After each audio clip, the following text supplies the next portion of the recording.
Hey guys, Dr. Adam Sewell here with Medical Entrepreneur, and I want to present to you the Medical Entrepreneur Codex. This is basically a roadmap, if you will, like a high-level view of everything a medical entrepreneur goes through in their journey of basically being a medical entrepreneur. How to go from zero, where you don't know anything and you're an inquirer trying to start out your journey, to a point at which you are very, very successful and you are literally able to change the world with your thoughts and your ideas and your communications, which is the benefactor level.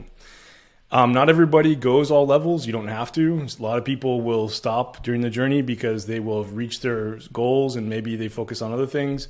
There's no right or wrong during this journey, but what this is really critical is it shows many people that are in their medical entrepreneur journey, what are the levels they go through and how do they get from one level to the next, which is often not very clear. And so what this is here for is to provide you with clarity on your journey as a medical entrepreneur of how do you go from beginner to end? How do you go from beginner to master? And we're going to walk through each of these stages, answer these questions, and I'm going to show you what each of these statements mean and how you can use that in your life to live your best life and to maximize your contribution to the world and become self-actualized. So if that sounds good to you, then here we go. Basically, there's several different levels on this. The first level you start out with as a medical entrepreneur is an inquirer. Someone who is a seeker, if they will. They're looking for information. They're trying to determine what is their right path. For most of the people at this level, they feel in here that they have something more to give, that they are not meant to be average, that they are meant to be a game changer, they are meant to do something special. And they can feel it in themselves, and they know that they're meant to do more in this life. And so medical entrepreneurs are often people that are very driven and they're looking for that thing that allows them to express themselves through their entrepreneurial journey. And so the main question the inquirer has is this the right path? They're looking for the right path. The main challenge they have is, can I do this? So take, for example, someone who is perhaps working in the operating room as a CRNA, and they're looking to have a better life, a life where they're not on call every other day, where they're able to control their schedule, where they're able to spend time with patients that they really care for and they can connect with at a deep level, and not just whoever rolls through the operating room and whenever shift change happens, you go away. They're looking for something more. And during this time, their working time is focused on researching. So they're often researching, they're studying, they're looking for that path, right? During this, to get to the next level, they have to get certain skills. They have to go through trainings to get those skills. And they have to learn how to create value for others. And that's the main thing, is that once you learn how to have the skills, to learn how to basically build value for other people. And so just to follow the same example, for example, with skills training, you might learn how to do Botox, dermal fillers, and PRP. And then you learn how to develop that, you really use those skills to create value for other people. And now you can do those skills and people will seek you out and they will pay you many times, handsomely for those. And then that will move you to the next level, which is starting out. Starting out is often someone who is just getting started. They formed a company. They may have got a medical director. They're starting to get things rolling. A great example of someone who's starting out would be a mobile Botox business. They're part-time. They still have a full-time job or a part-time job, and they're going back and forth because they're starting to realize that there's a journey for them to take, and this is their first step. And so the main question is, how do I move forward? What are the things I need to do to go forward? Do I need to have a company formed? Do I need to have a medical director? Do I need to have protocols written? Do I need to have my skills at a certain point? And the main challenge they have is, how do I get patients? Because all those things are great, having the skills and knowing how to create value, but if you don't have anybody to create value for, not really worth very much, right? So with part-time is usually where they are. They're usually just kind of starting out. Many times they have either a full-time or part-time job.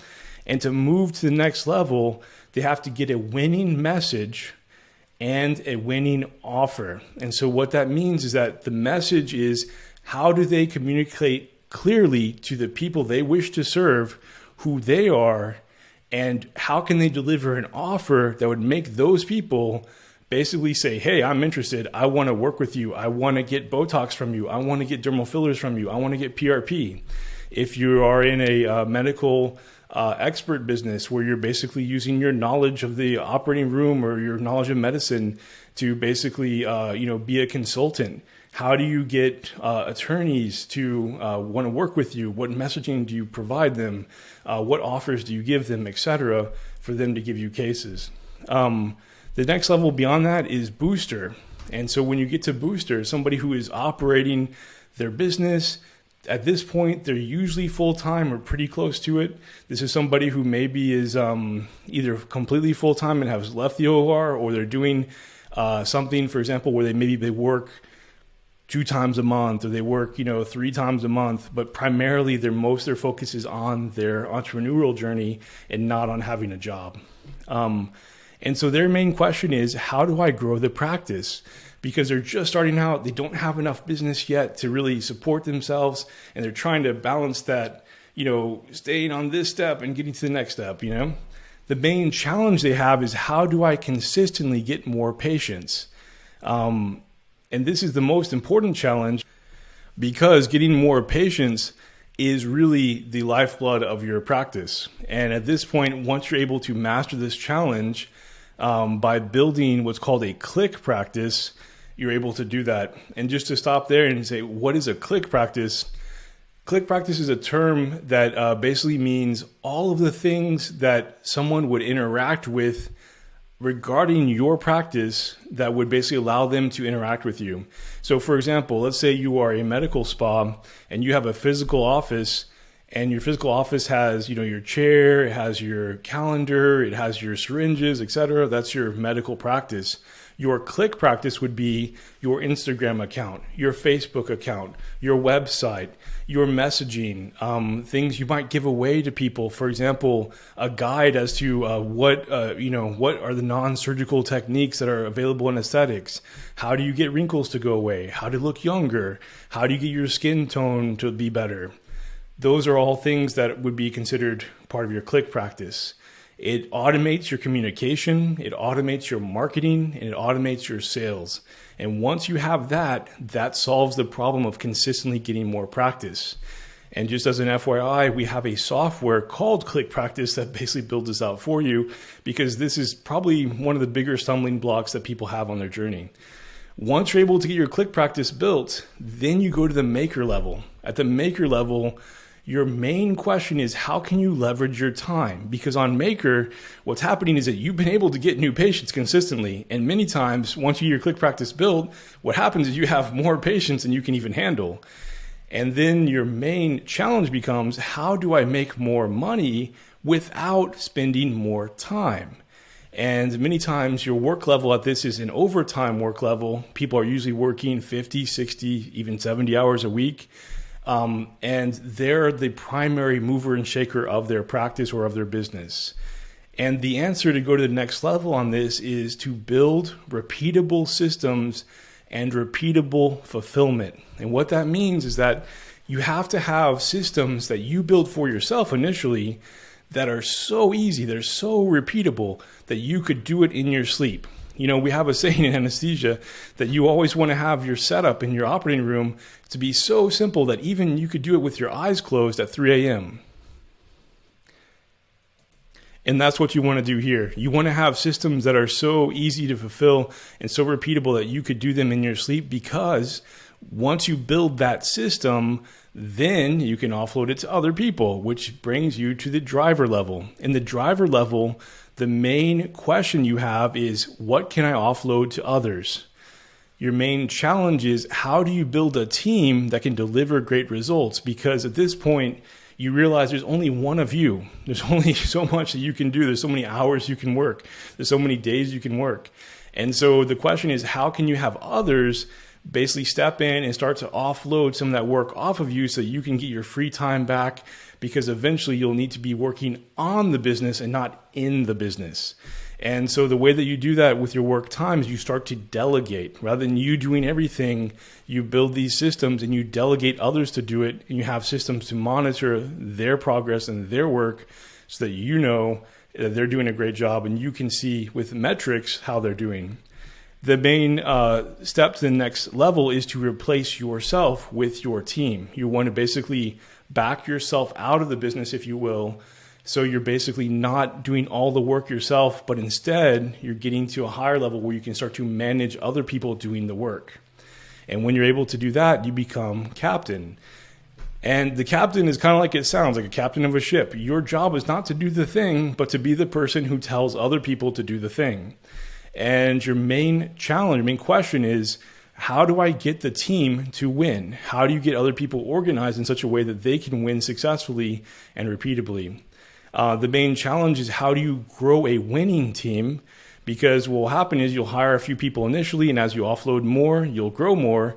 And as you grow more, you'll need to have more people to basically deal with that growth. Your work and time balance here is primarily like a management focus.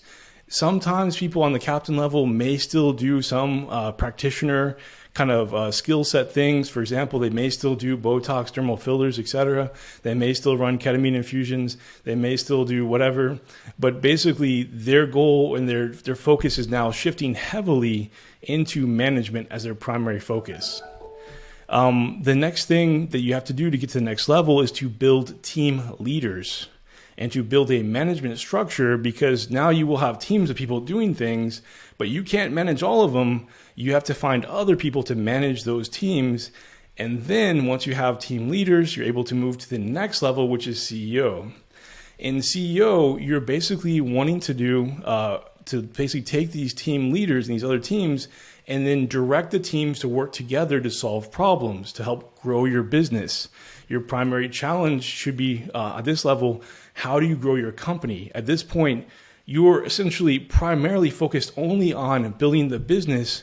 So you're not in the business doing the thing, whatever that is, every day, but you're actually building the business, and your primary focus is that. So your time is spent focused on vision for the company, strategy for the company. How do you build a management structure where you can lead managers so that they can grow the teams beneath them as well? And your focus now is, in order to move to the next level, is how do you build a company culture that reinforces those values that help you win? And also, how do you build recruiting systems to bring more people consistently into your company that match that culture, that match that vision, that match your strategy? And how do you build your company with those people? Once you're able to master that, you become an investor. And an investor, rather than focusing on building teams that interact, they focus on building companies to interact. As an investor, like the name sounds, usually you have multiple businesses, and your job is to align these businesses and their business structures to make them better for the business. Your main challenge is, how do I grow businesses I invest in? At this point, you will likely have multiple businesses that you have invested in. You'll have different practices. They may still be the same audience or the same group of people you're serving, but you'll basically figure out ways to grow companies as an investor, and how can you optimize the resources you're putting into those companies, and how do you optimize your time as the investor? In order to get to the next level, you have to learn how to scale your companies and expand your empire. And what that means is that you have companies, you will learn a reproducible system on how to win. So for example, you will learn by building one company a certain strategy to make that company successful, and you may take the essence of that strategy and apply it to another company to make it successful as well. And you start to build an empire of successful companies. Once you're able to do that, then you get to the next level, or what some people may consider the final level of being a benefactor. In benefactor, your main question is, how can we, meaning you, other investors, and your companies, make the biggest impact on the world? Your main challenge is, how do you build legacy systems? How do you build systems in companies or in nonprofits that will basically be able to be executed for a long time, maybe even after you're no longer around. How do you build systems and culture and teams that can basically interact without you needing to be there, that are also self-directing so that they can go for years or decades, etc. Your primary work and time balance here is investing your time, money, and focus into different things that will help you make the biggest impact.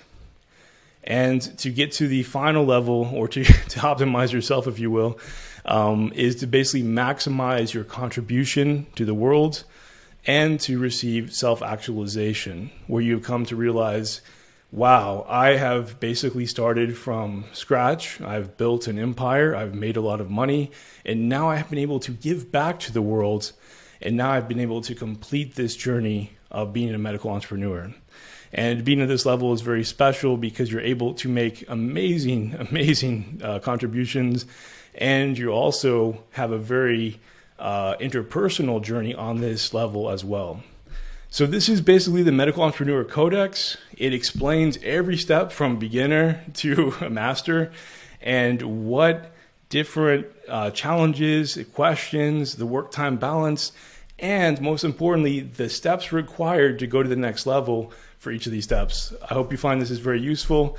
And for most people, it gives them a massive amount of clarity as to what they need to do next in their company. And I hope it's very useful for you. This is Dr. Adam Sewell signing off. Thank you.